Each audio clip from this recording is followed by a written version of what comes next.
Hello, my name is Jack McCarran, and this is my Resilient City introduction video for my PUP 190 Sustainable Cities class.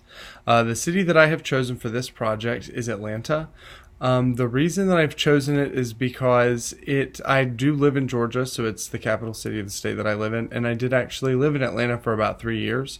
So I'm very familiar with it and a lot of the challenges that it already faces. So I think that it is interesting to talk about the challenges that it could face in the future because it really is in an interesting position geographically, economically, and it is already kind of experiencing some of these issues.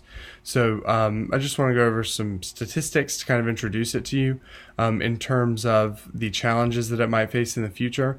The population of the metro area, now this is including Atlanta and the suburban communities that surround it. So there's Marietta in Cobb County and Gwinnett County. Those are considered more affluent in the north. And then you have extending down to the south, Fulton County, which is the actual county that Atlanta is in. Is like a long sort of north-south extending kind of along the interstate. So it's kind of centrally located in the state itself, and it is about 1,000 feet above sea level. So when you think of it from a climate change perspective, if the sea levels truly do continue to rise, it has one of the highest elevations of any city east of the Mississippi. So it's interesting to think about from that perspective. It is already in the midst of a housing crisis due to the fact that there is a large concentration of jobs in the urban metro area that people cannot afford to live in.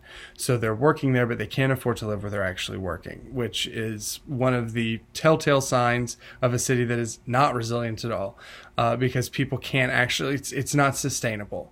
So this is something that's already coming up in like legislation, and you'll hear it on the radio, you'll hear it on the news all the time, people talking about the housing crisis in Atlanta. It's a huge deal right now. So it is being already brought to the forefront in 2020, so I think that's great. 2019, 2018 even. So, I mean, they are talking about it. As to whether any action is being done is debatable. So you have to think about, as time goes on in the future, a huge part of Georgia's economy as a state comes from agriculture. $77 billion comes from agriculture.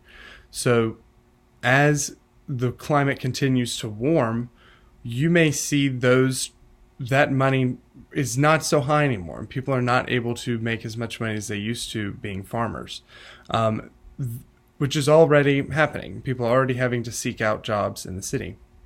This will happen more, obviously, as it continues to warm. So these people will move to Atlanta.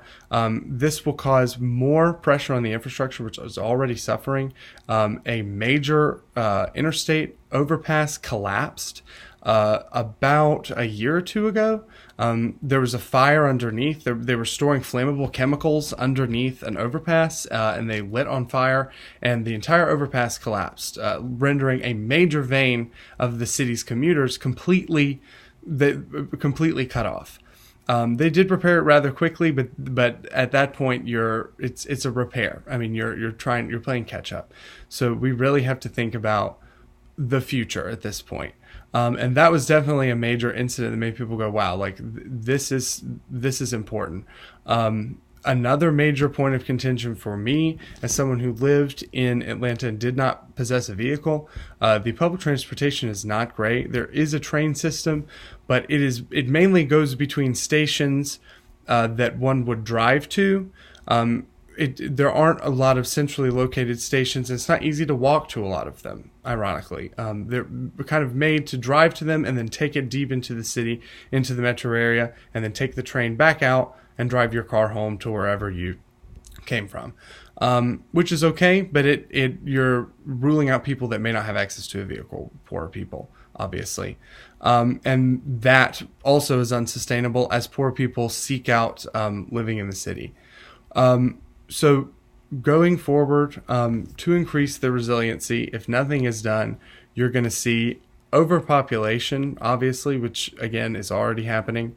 That's only going to get worse. You're only going to see more and more and more people displaced because they lost their job as a farmer. They lost their job at whatever grain processing plant they were working at in rural Georgia. They have to move to Atlanta to get a job at McDonald's because that's the only place that they can get a job, but they can't afford to live anywhere near where they got a job. So and that is really, I mean, that causes a problem from a quality of life standpoint. It causes a problem from an economic standpoint. And at the end of the day, when you talk about environmental justice, that's really what it's all about. I mean, it's important that we solve these problems now before they become problems, because for a large amount of people to become homeless simply because no one chose to do anything preemptively, that's pretty sad. So thank you for listening. I look forward to discussing it further. Thanks.